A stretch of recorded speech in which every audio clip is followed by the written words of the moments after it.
It is my singular honor to have been invited to address this important event, which seeks to identify opportunities and address challenges of women in the agri-sectors in Namibia.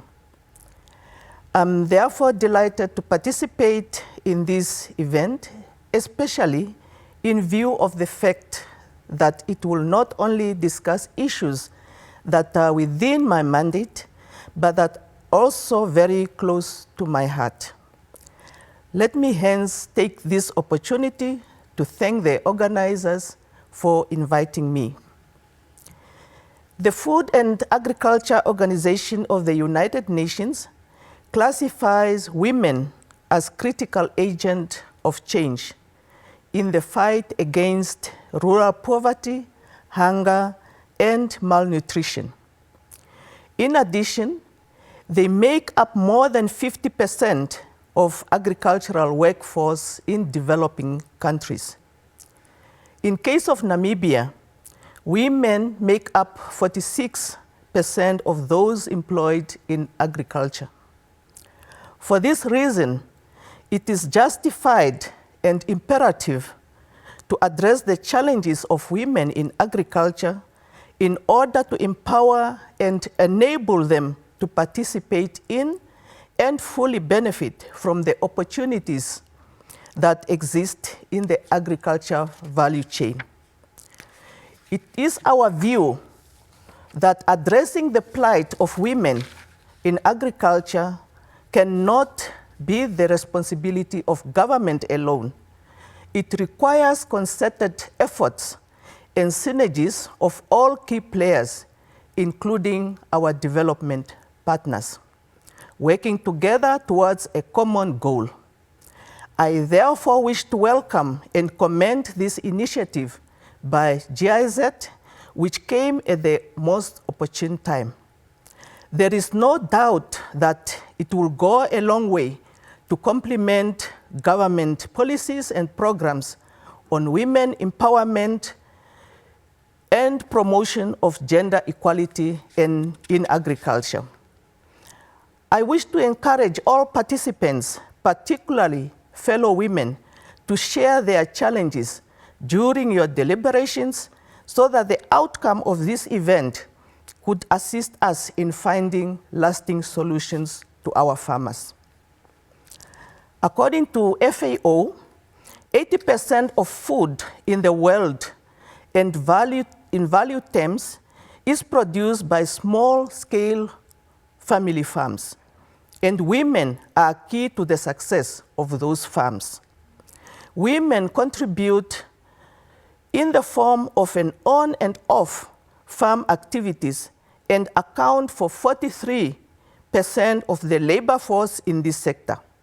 However, despite their role and contribution to farming, small-scale female producers encounter a lot of challenges compared to their male counterparts.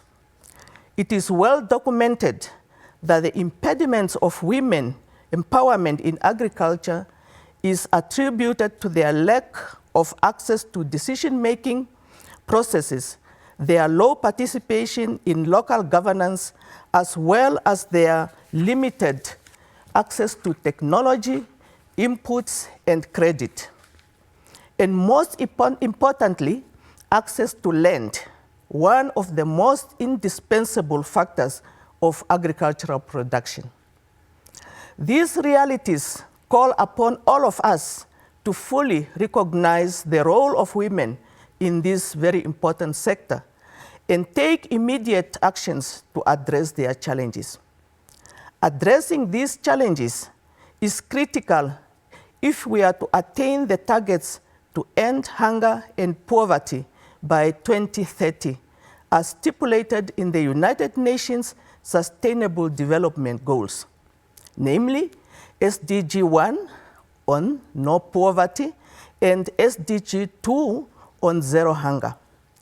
The world action in this regard becomes even more urgent as there is a pressing need to address the situation of the estimate 846 million people who are experiencing hunger globally.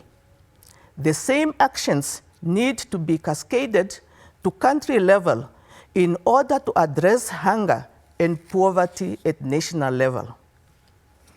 In Namibia, 70% of the population, the majority of which are women, depends directly or indirectly on agriculture for its livelihood.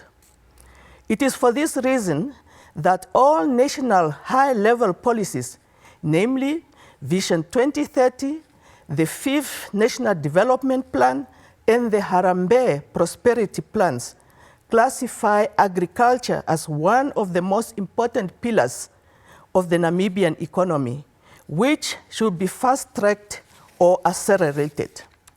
Furthermore, the high-level national policies that I referred to earlier, as well as the specific sectors policies, take special consideration of the importance of the role of women in agriculture, water, and land sectors.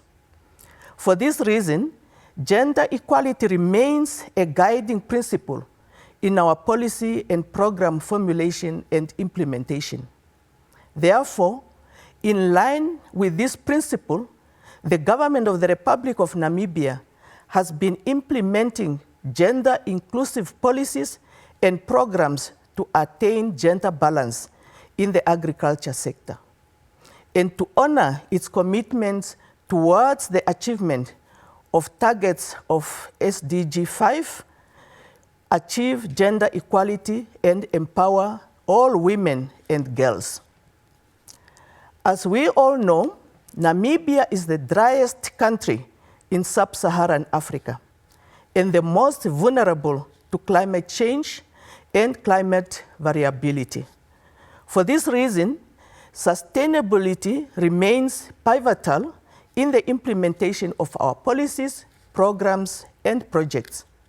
Government therefore continues to implement climate-smart agriculture programs, approaches, technologies, and practices in order to ensure that agricultural resources are utilized sustainably while increasing production and productivity. To this effect, the Ministry of Agriculture, Water and Land Reform is implementing a comprehensive conservation agriculture program with the objective of promoting adaptability to climate change and to build resilience of the agriculture sector to the impact of climate change. We are also implementing various programs to assist both male and female farmers to equally participate in agricultural activities. Amongst the programs that I referred to earlier are the following. Number one, Horticulture Support and Value Chain Development Program. This particular program supports horticulture producers and processors along the horticultural value chain through provision of subsidized input, those are quality seeds and fertilizers, storage facilities, and also marketing facilities, as well as capacity building of farmers, that is training and advisory services. So far, a total of 3,389 farmers, consisting of 1,789 female and 1,596 males, were supported with production inputs. In addition, a total of 4,163 horticulture producers, comprising of 2,341 female and 1,822 male, were provided with advisory services. Number two program is the dryland or rain-fed crop production program. This particular program's objective is to provide subsidized agricultural input in 10 crop growing regions of Namibia. Over the past 3 years, the program benefited 112,523 farming households. In 2019-2020 financial year, a total of 40,396 farmers benefited from this particular program, of which 23,218 were female, while 17,175 were males. At number 3, we have a resettlement program. The aim of this particular program is for government to acquire land or farms to resettle previously disadvantaged Namibians. To date, 5,399 beneficiaries and 30 juristic entities were resettled. Of this amount, 2,146 are male and 1,467 are female. The balance of 1,786 is not gender disaggregated and could increase the number of female beneficiaries. At number 4, we have a program called Poultry Value Chain Development Scheme. And the objective of this scheme is to support poultry producers along the poultry value chain through provision of subsidized inputs, that is chicken and chicks and feed for these chickens, services, storage facilities, processing facilities, and also marketing, as well as capacity building. A total of 618 poultry producers benefited from subsidized production inputs and capacity building. At number 5, which is the last but not all, is a program called Non-Mechanized Hydroponic Fodder Production. As we all know, Namibia is prone to drought, and this particular project is to capacitate and support farmers in the form of subsidized input, infrastructure, and training for them to produce fodder under hydroponic conditions. So far, a total of 972 farmers, comprising of 429 female and 543 male, benefited from this project in Erongo and Kunene region, respectively. In addition, 362 farmers from Umsati region were also trained under this project. The figures on the participation of women in the programs and schemes that I just highlighted attest to our government's effort to the promotion of gender equality in the agriculture sector. In conclusion, I would like to encourage our women to participate in agricultural activities and to take advantage of the products of this GIZ project, as well as other initiatives of similar nature.